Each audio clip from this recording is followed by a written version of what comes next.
Bonjour à tous et bienvenue pour ce webinaire durant lequel nous allons discuter de comment Orange a réussi à passer d'un métier d'opérateur téléphonique à celui de fournisseur de services financiers, ce qui peut bien sûr être, je dirais, quelque chose d'assez enrichissant pour toute organisation qui réfléchit à une mutation, à un pivotement ou juste à un enrichissement de son offre de service.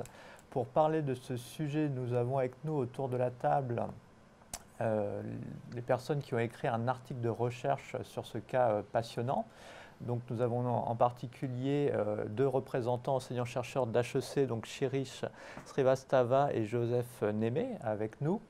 Alors je ne sais pas s'il est connecté, mais nous avons ou allons bientôt avoir Bruno Connet, représentant d'Orange, qui normalement se connecte depuis Abidjan, ce qui explique qu'il ne soit pas autour de la table. À mes côtés, Jean-Michel Huet, associé de Bearing Point, moi-même Pierre Gédage, associé du cabinet de conseil Tasman.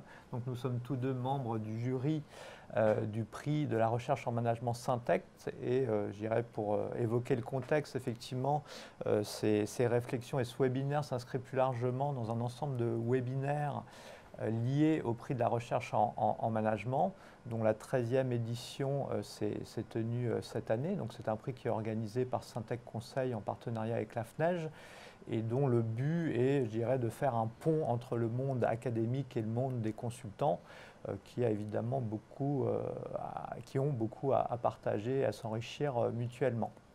Et donc dans le cadre de cette 13e édition, avec Jean-Michel et nos collègues du jury, nous avons eu le plaisir de récompenser l'article de nos invités dans la catégorie Refonder la relation entreprise et société. Donc c'est un article qui nous a paru qui est sur le fond tout à fait passionnant, qui est très intéressant parce que c'est sur un temps long, c'est une analyse, Chirich et Joseph en parleront, sur une période de 25 années à peu près, donc il y a le temps de prendre du recul et d'analyser les choses profondément.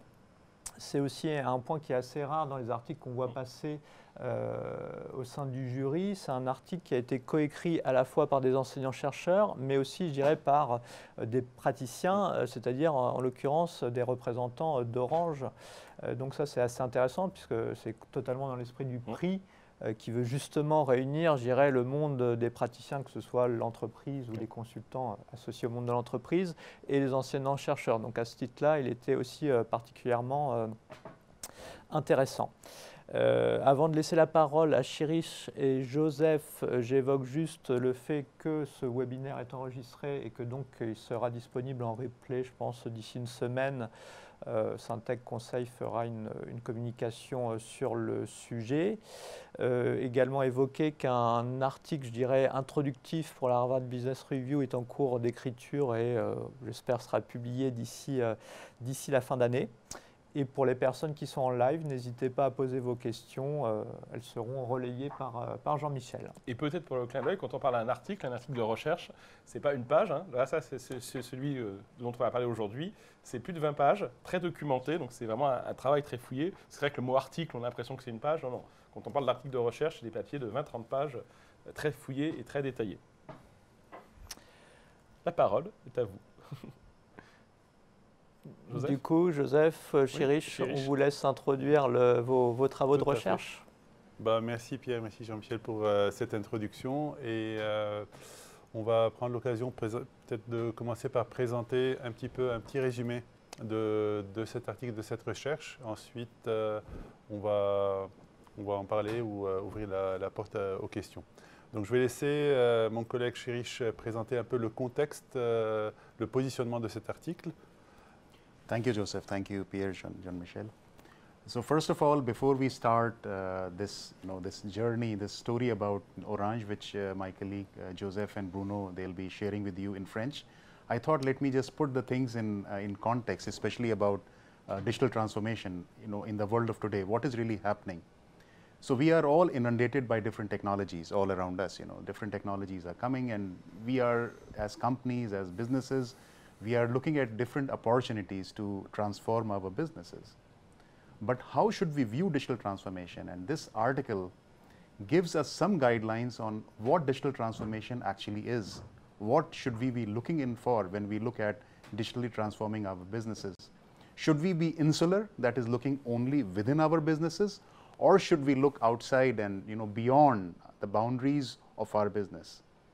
Now, in this particular article, we see, in this particular case of Orange Telecom, we see that a company, a huge giant, Orange, moves into Africa for some other purpose, which was basically setting up a telecommunications network. And gradually they discovered that they already have developed a soft resource of connectivity through mobile phones amongst different people. Now, this was taken as an opportunity, which was not only about technology, but also the resource that they had created. Some of it was by chance, some of it a very planned effort, which we'll see in the case when my colleagues will discuss about it. But the digital transformation that brought about in this particular case was not limited to Orange just doing things in the telecom sector. They went ahead and saw the opportunities in the banking sector.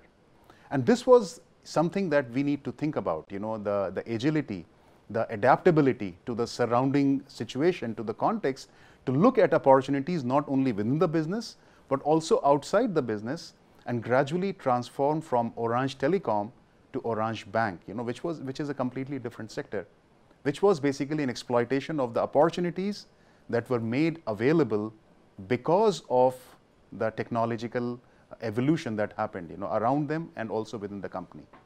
So with this in the background, I just want to leave you with a small kind of a point to ponder while my colleague Joseph and Bruno present the case, that we should not really view digital transformation as something which is about the company itself. It is about the company, it is about the business, but the business can completely transform, and also we have to be aware of what is happening in the environment around us when we look at this whole thing about digital transformation. So with this, I leave it to Joseph, who will actually take you through this wonderful story of Orange Telecom. Thank you, Shirish, for this introduction. So before I start with the story, I wanted to je vais passer en français. Donc je voulais juste mettre un petit peu en contexte un peu le cas.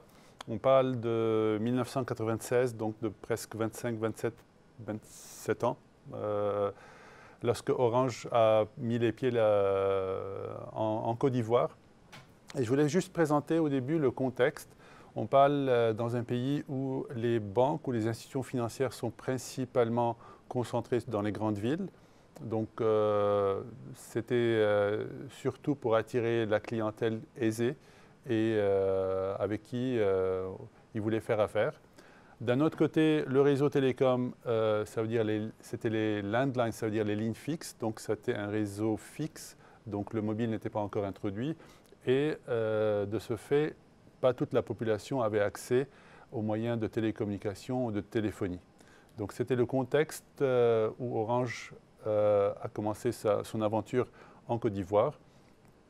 Et je vais vous présenter les quelques phases. Il y a 6 phases principales qu'on a identifiées et je vais m'attarder un petit peu sur chacune de ces phases. Donc, ça s'étale de 1996 jusqu'à nos jours aujourd'hui. Donc, la première phase, qui était de 1996 en 2002, c'est l'arrivée de Orange sur le continent et principalement en Côte d'Ivoire par une acquisition de la compagnie mobile Ivoiris. Donc, une participation à 85% dans Ivoiris. Et Orange était en train d'explorer de nouveaux marchés et un développement.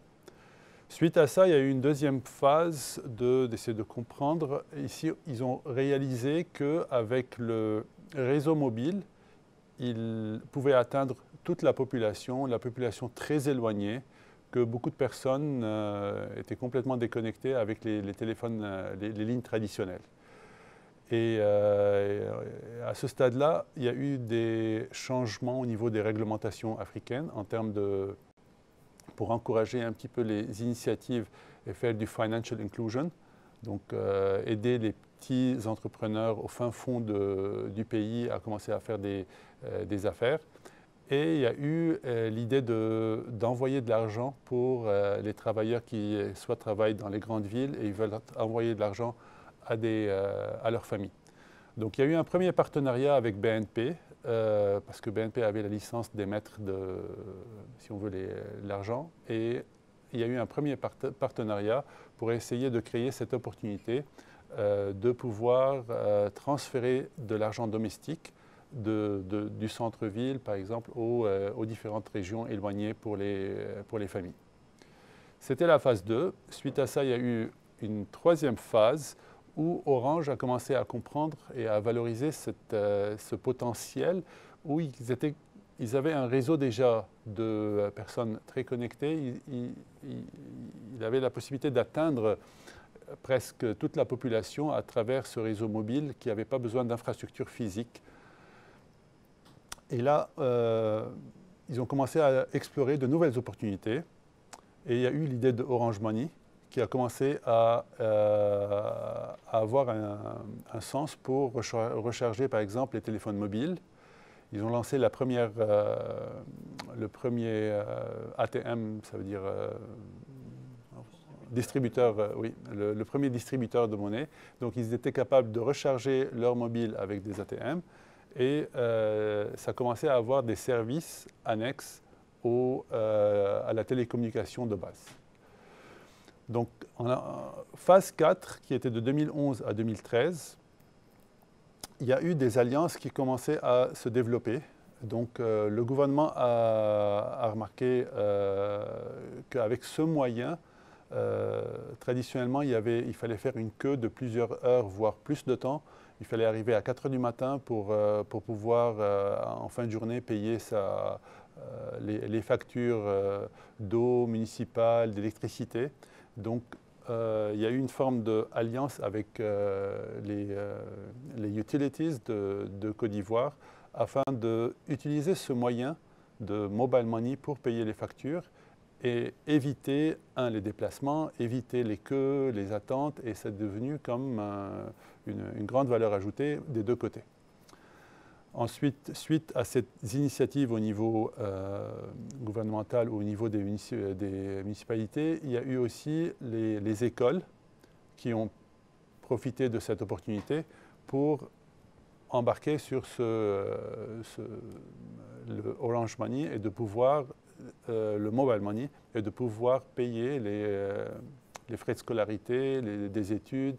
Et suite à ça, il y a eu tout ce qui est les POS, ça veut dire les Point of Sales, les stations d'essence. Ça a commencé à se développer de plus en plus dans le pays, avec des parties prenantes de plus en plus externes. À la phase 5, de 2013 à 2015, il y a eu des partenariats qui devenaient de plus en plus importants, surtout avec des enceintes, comme le Cdiscount, les Africa Market, les Jumia, et on commençait à avoir des alliances de plus en plus importantes qui s'installaient. Et à la fin de cette période, Orange a eu le droit d'émettre de la monnaie électronique. Et ça, c'était un milestone ou un jalon très important, parce qu'avant, Orange devait travailler avec une banque qui était BNP Paribas, pour pouvoir gérer de l'argent et travailler avec l'argent, parce qu'ils n'avaient pas une licence d'émetteur de monnaie électronique. Alors en 2015-16, ils ont eu le droit de le faire et ils pouvaient maintenant s'affranchir des services d'une banque parce qu'ils avaient la possibilité d'émettre cet argent. Alors, à la dernière phase de 2015 à 2020, Orange, ils ont profité de toute cette expérience de 20 ans et ça a fait comme un feedback à la maison mère qui est en France. Et il y a eu l'idée de lancer Orange Bank, qui est un nouveau business de Orange. Orange, traditionnellement connu pour tout ce qui est télécommunications, s'aventure ou commence et se lance dans des services financiers de plus en plus. Aujourd'hui, on est en France, il y a Orange Bank qui se développe et qui essaie d'avoir de plus en plus de services à travers plusieurs initiatives. Donc je voulais juste rappeler un petit peu les 6 phases. Je vais laisser mon Bruno qui est en Côte d'Ivoire. Est-ce qu'il est bien connecté avec nous? Oui, bonjour à tous. Je ne sais pas si vous m'entendez. Oui. Alors, salut Bruno. Donc, je te passe la main pour les guidelines qu'on aimerait retenir de... Ok, merci beaucoup en tout cas pour tous nos auditeurs qui sont connectés. Merci à tous pour ce prix.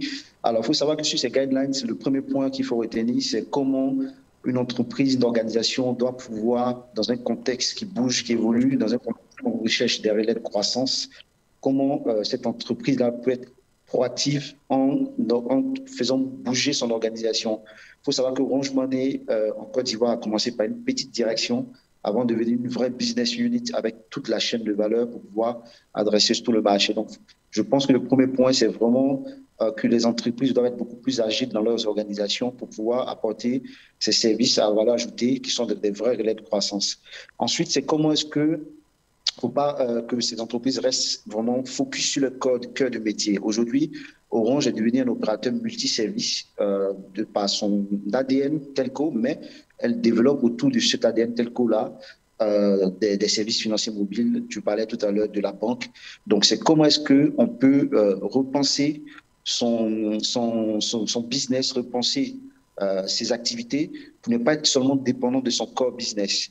Ensuite, le troisième guideline, c'est comment on continue à réfléchir pour avoir de la croissance. Il faut savoir qu'Orange Money, tu l'as si bien dit, hein, ça fait maintenant des années qu'on est su du transfert d'argent, on est su, comment dirais-je, des frais de scolarité, des paiements de factures, mais on arrive maintenant à un domaine de rupture où il faut aller maintenant rechercher tout l'écosystème qu'il faut développer, tellement le paiement marchand. C'est la grande bataille actuellement pour Orange Money, développer ces paiements marchands de telle sorte qu'on puisse payer dans un taxi, dans un Gab, on puisse payer même son billet d'avion par Orange Money. Il faut savoir qu'aujourd'hui, le taux de bancarisation ne bouge pas beaucoup, mais grâce à cette solution Orange Money, on a vraiment eu un vrai boom comment dirais-je, dans le taux de bancarisation. Donc, c'est comment continuer à apporter de la croissance en développant cette petite niche-là et tout l'écosystème autour, qui pour moi est un troisième guideline très important pour pouvoir développer le business.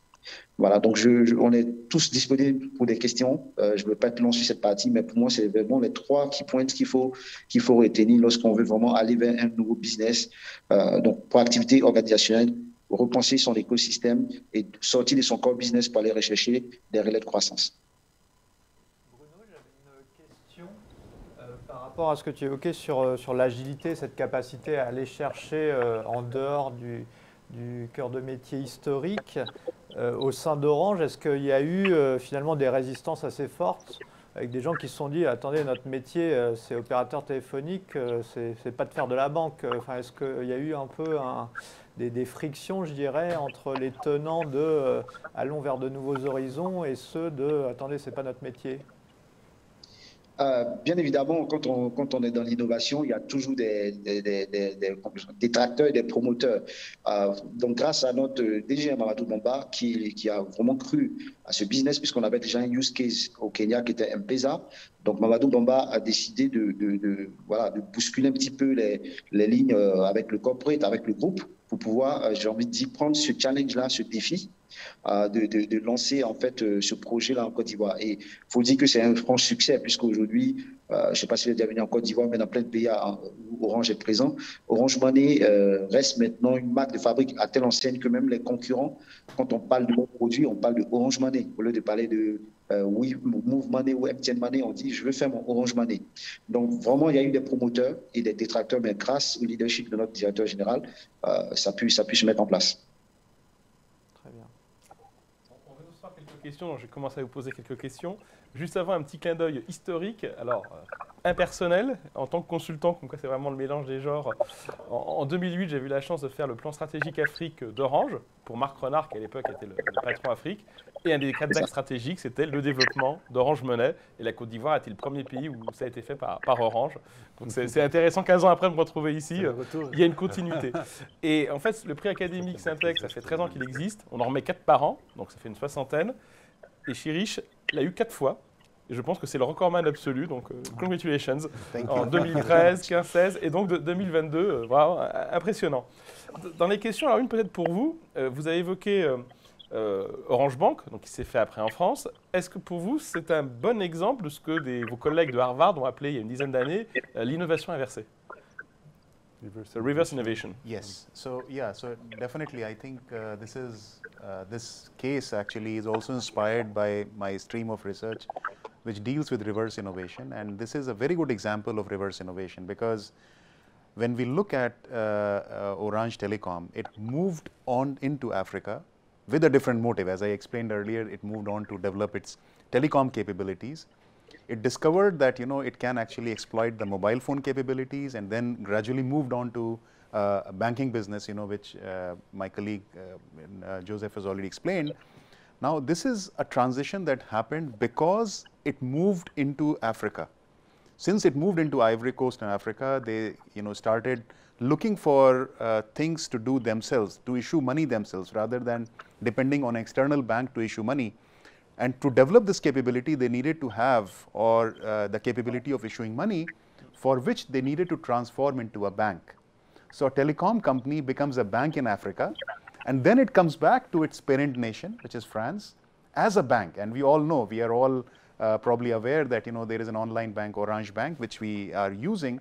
So it's a very good example of reverse innovation, which means that innovation has happened because something started in a developing country, which is the definition of reverse innovation, that it is not really, the flow of innovation is not from developed world to developing world, but in this specific case, the flow of innovation is from the developing world to the developed world, and there is a lot to learn from such examples. And I think if Orange wanted to start this here in France, they wouldn't have achieved the success because they wouldn't have the agility and the possibility to explore things.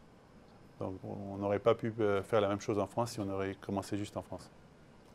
Alors, dans les questions, peut-être pour Bruno, mais on me parle de la phase 7, parce que vous avez 6 phases, 7, donc oui. 2020-2022, avec notamment l'arrivée de FinTech qui concurrence les opérateurs télécoms. Alors, en Côte d'Ivoire, on me parle de Wave, par exemple, qui était aussi au Sénégal. Alors, je ne sais pas si c'est Bruno qui peut répondre, vous, mais peut-être Bruno, est-ce que l'arrivée de ces FinTech, qui sont des nouveaux acteurs et qui sont des concurrents, comment se fait cette phase 7, entre guillemets, si c'est une phase 7? Est-ce que ça n'inciterait pas à faire des actions communes des opérateurs historiques, les Move, les MTN, les Orange, contre ces nouveaux barbares? Alors, en fait, pour moi l'arrivée de ces FinTech-là est très intéressant parce que ça permet de booster le marché, ça permet de toujours continuer de se réinventer. Dans le mémoire qu'on a fait, à un moment, on a dit que il y a le gouffre de charme là, lorsqu'on est dans l'innovation. Donc, il faut pouvoir sauter ce gouffre-là avec des services à valeur ajoutée. Donc, on a parlé de la banque, on a parlé des microcrédits, etc. La bataille aujourd'hui, comme je le disais, c'est vraiment le marchand. Comment est-ce qu'on va aller recruter des marchands, faire de telle sorte que l'écosystème des marchands se développe rapidement. Le transfert d'argent cash in, cash out a été discuté par Wave. Et donc, c'est comment nous, opérateurs Orange, on s'arme vraiment d'une vraie stratégie d'adressage de tout ce business de marchands. Comment est-ce qu'on va accompagner le gouvernement à développer, j'ai envie de dire, les filets sociaux via Orange Money, etc. Donc, nous, on accueille bien cette concurrence des FinTech. On est confiant de nos assets et donc on continue à travailler d'arrache-pied à pouvoir continuer à innover Orange Money. Et on n'est pas prêt à lâcher vraiment cette bataille-là, puisque Orange Money pour nous est un vrai relais de croissance. D'accord. Autre question. Orange Money, donc ça a 15 ans, dit-on, c'est ça. Est-ce que l'innovation aujourd'hui pour Orange en Afrique, c'est aussi pour Bruno, hein, après j'ai une question pour vous tous, c'est uniquement via Orange Money ou aussi via d'autres transformations du business par rapport au métier historique d'opérateur télécom? Pour nous, pour répondre avant les autres, hein, pour nous, il y a Orange Money, mais il y a toutes les verticales qu'on a été développées autour de e-santé, e-agri, e-transport, qui sont vraiment des vrais assets. Il y a toute la partie, bon, je ne vais pas rentrer dans la partie très telco pure, qui sont le cloud, la cybersécurité, tout ce qui est nos offres ICT. Donc, je vous disais tantôt que Orange Côte d'Ivoire est un opérateur multiservice. Donc, chez Orange, vous allez trouver de l'énergie, vous allez trouver de Orange Money, vous allez trouver tous les assets que je viens de vous citer. Donc, aujourd'hui, on ne se focus pas seulement sur notre cœur de métier. On est vraiment en train de développer tous les assets qui permettent à la Côte d'Ivoire ou l'Afrique même de se développer. Par exemple, on est en train de travailler sur la 5G, le développement du broadband fixe, etc. Donc, c'est vraiment sur tous les assets Orange, retenez une chose, opérateur multiservice qui apporte une vraie proposition de valeur aux clients. Et encore peut-être une question business, et après je viendrai sur des questions autour de la coécriture, parce que ça intéresse beaucoup aussi. Est-ce que les banques sont vos amis? Parce qu'on a parlé des FinTech, mais les banques pour vous, c'est quoi? C'est des concurrents, des alliés? Ils ne sont pas dans le radar? Je rappelle qu'on est dans le contexte africain, ce n'est pas le contexte européen. Les banques sont moins développées sûrement en Afrique. Alors, en fait, les banques deviennent nos amis, j'ai envie de dire, parce qu'au départ, voilà, on a commencé à pénétrer un marché qu'ils ont complètement abandonné. Mais maintenant, ils deviennent nos amis parce qu'ils recherchent nos API pour pouvoir faire du mobile banking aussi. Donc, je pense que le business est tellement large que chacun peut trouver son terrain d'attaque. Mais tout en sachant que Orange a sa propre banque, Orange Bank, donc on fait du Pico Crédit à des populations qui ont moins de 1 dollar par jour. On fait aussi du corporate banking à des entreprises qui ont envie de faire des paiements de salaire par Orange Money.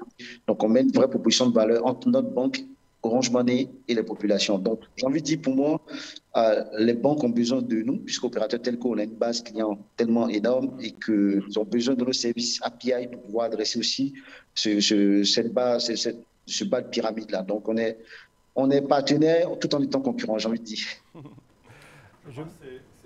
Dans l'innovation, c'est quelque chose de très important parce qu'on n'est pas dans une tarte où chacun essaie de se canaliser et agrandir sa part, mais vu que le marché est très grand, on est en train d'agrandir la tarte ensemble et automatiquement, chacun va grandir avec ceci. Donc, au lieu de couper les morceaux, on agrandit la tarte et chacun va grandir avec. Joseph, j'ai une question sur la reverse innovation. Est-ce que tu disais finalement, si c'était parti de France, ça n'aurait pas marché, on n'aurait pas eu les conditions. Enfin, est-ce qu'avec le regard de l'enseignant-chercheur, enfin, est-ce qu'on pourrait quand même réussir à sauter cette étape de la reverse innovation et de réussir malgré, enfin, est-ce que vous avez étudié avec Chirich des... Oui, c'est quelque chose qui est un petit peu, ça cause un défi pour beaucoup d'entreprises parce que déjà, il y a une marque. Il faut aller au-delà de la marque. Voir une marque qui est en train de faire quelque chose de complètement à côté peut être un peu déstabilisant. Et ce fait de s'aventurer ou faire... Donc, beaucoup de compagnies vont faire des spin-offs. Donc, ils vont laisser une petite entité travailler sur quelque chose de complètement innovant.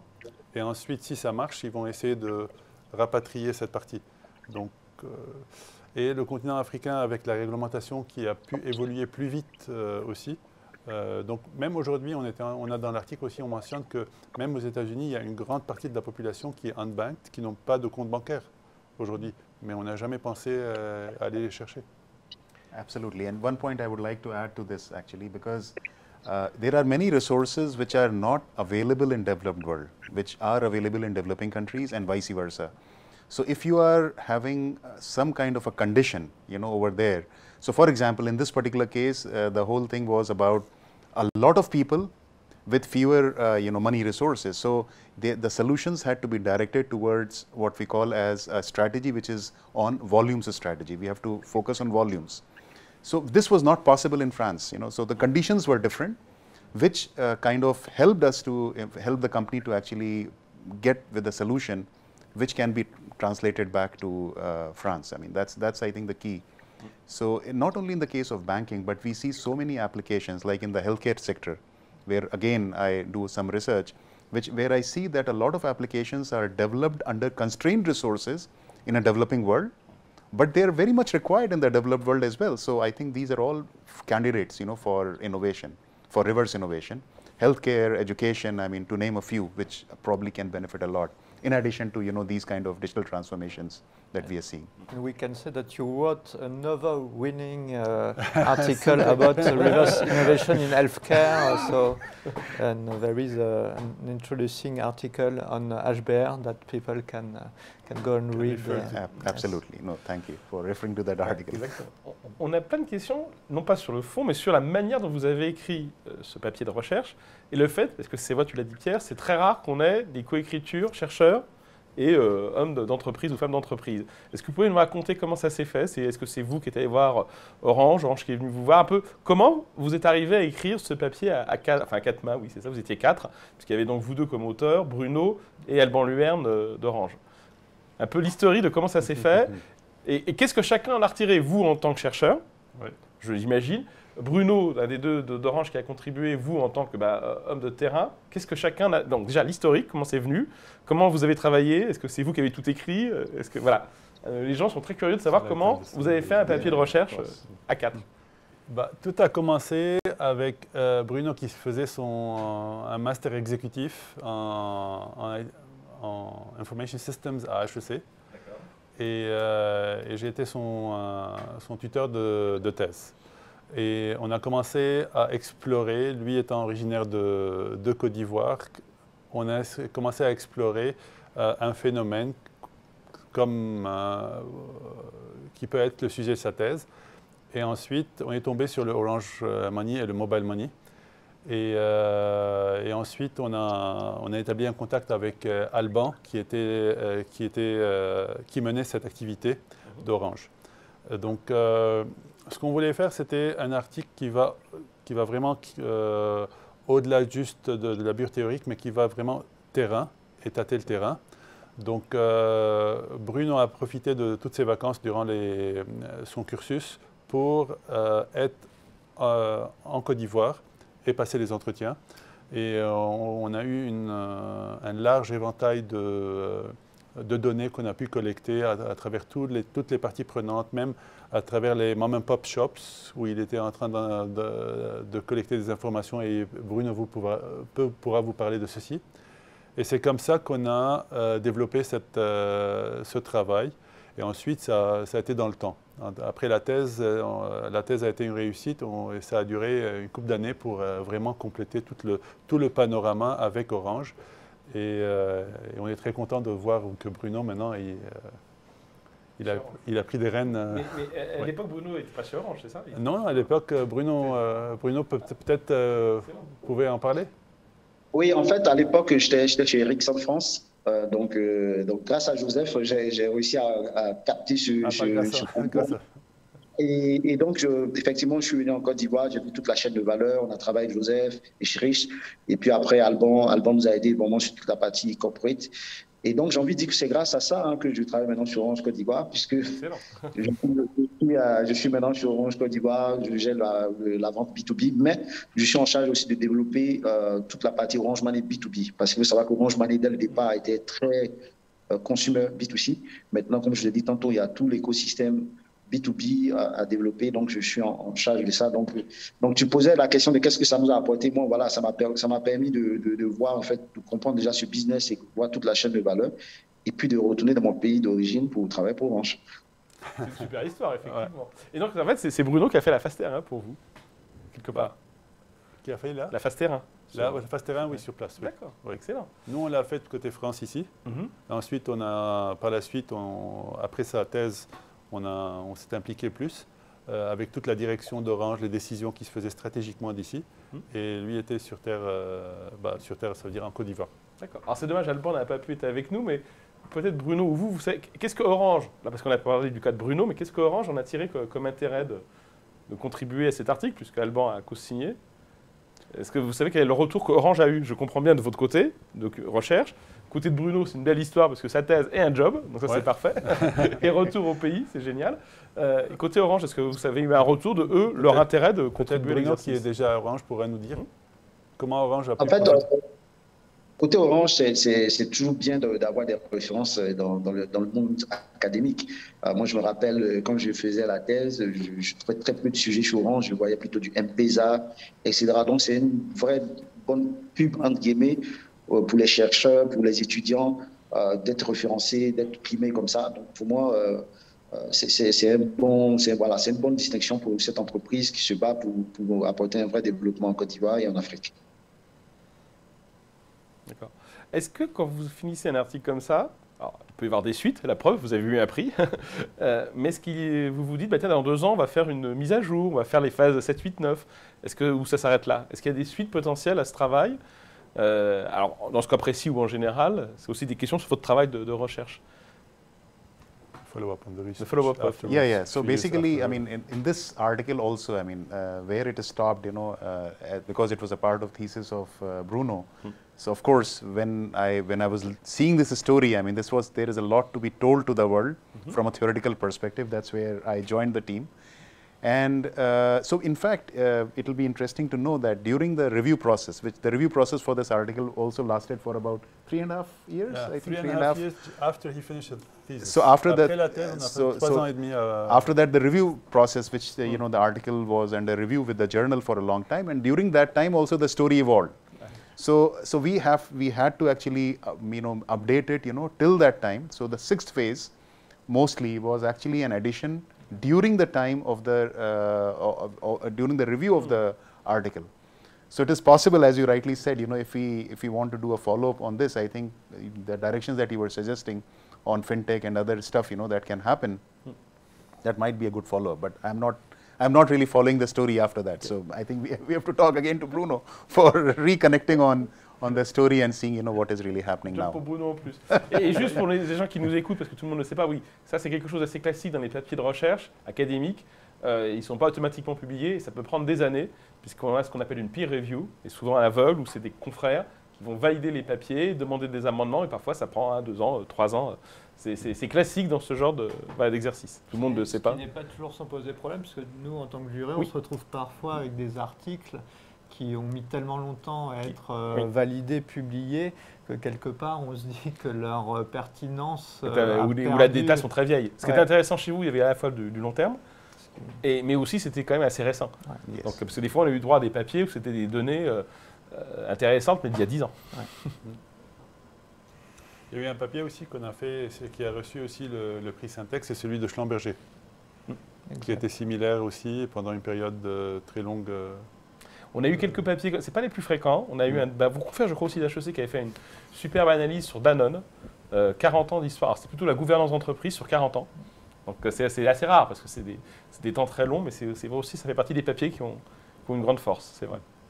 Et à propos de la reverse innovation, est-ce que vous avez en tête des sujets de recherche pour continuer à creuser le sillon alors, Chérich, qui a déjà écrit plusieurs articles et fait plusieurs travaux, est-ce qu'il y a des idées en tête à creuser sur ce sujet spécifique?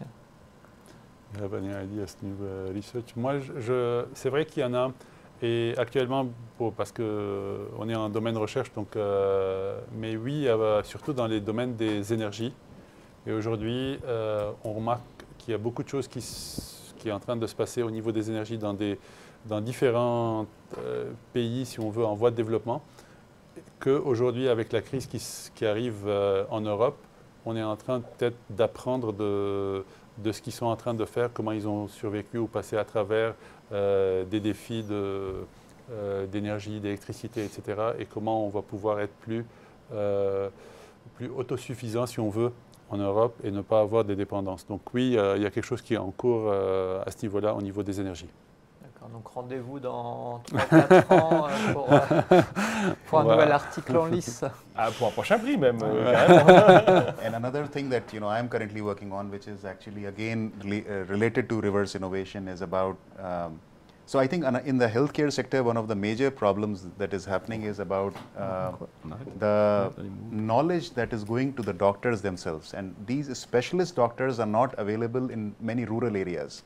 And I think this problem exists in France as well, where we have a lot of medical deserts. All the the specialists, they are not available in rural areas. So is there any way of dissemination of knowledge for specific cases to the doctors who are not benefited by working in a specialty hospital?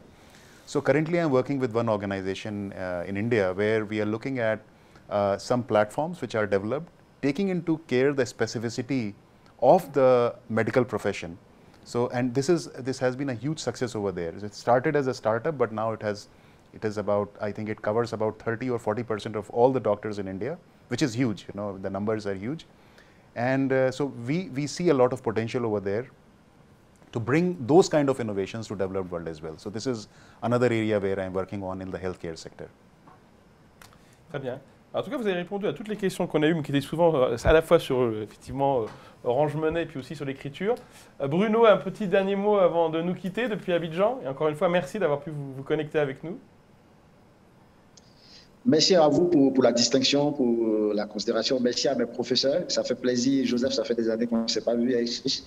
Donc, en tout cas, j'espère déjà que ça vous a plu. Moi, je pense qu'on peut faire un next, hein, Joseph. Donc, je vais réfléchir. On va proposer un next. Puisqu'il y a l'effet Wave qui est là, donc je pense qu'on peut réfléchir à une phase 7 et 8, à mon avis. Exactement. Et on va s'y atteler. Super. En tout cas, c'était une très belle histoire. Moi, on n'avait pas toute l'histoire du. Effectivement, c'était le doctorat puis un job. Mais en tout cas, ça montre que cette complémentarité peut faire du très très beau résultat. Merci Bruno beaucoup depuis Abidjan. Joseph, Chérich, un dernier mot de votre côté? You want to add something at the end? Something to add? No, I think this was a huge collaborative effort in which, you know, I think we benefited. And I think the one thing which I really liked about this article, and which I think the credit goes to the jury for selecting such nice articles, is that they are able to spot the articles that are theoretically rich, but they also make a practical impact. And I think that is something which I think is very important in the current world. When we are doing academic research, we have to really be concerned about our customers. End customers are finally the readers in the professional world who can benefit a lot from academic research.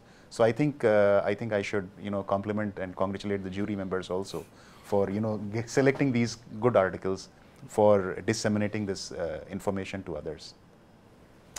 Thank you. Et alors pas une dernière question, mais un petit clin d'œil, parce qu'apparemment il y a beaucoup d'alumni d'HEC à Abidjan donc, qui nous suivaient aussi, donc ils ont bien apprécié l'exercice. Je crois effectivement qu'il y a pas mal d'anciens d'HEC dans la capitale ivoirienne. Bah, merci beaucoup à tous, merci pour ce webinaire très sympathique. Il en reste 2 à faire d'ici fin d'année, fin janvier même, dans les criers de l'année. Le prochain, ça sera encore nous deux décidément, avec toujours plaisir, ce sera le 12 décembre au soir. On parlera de Walking Dead, donc d'une série télé incroyable, autour du leadership avec un professeur de Neoma. Et donc là, ça clôturera pour les articles. Et le 30 janvier, on se retrouve à peu près à cette heure-ci avec 3 professeurs de différentes écoles universités qui ont eu, elles, le prix, c'est des femmes, les 3, le prix du livre de l'année, qui est un livre sur le marketing durable chez Pearson. Et donc, ce sera le dernier webinaire de la saison 2022, même s'il sera un peu plus tard, puisque ça sera fin janvier. Merci à tous et merci à vous. Merci. Merci beaucoup. Au revoir. Au revoir.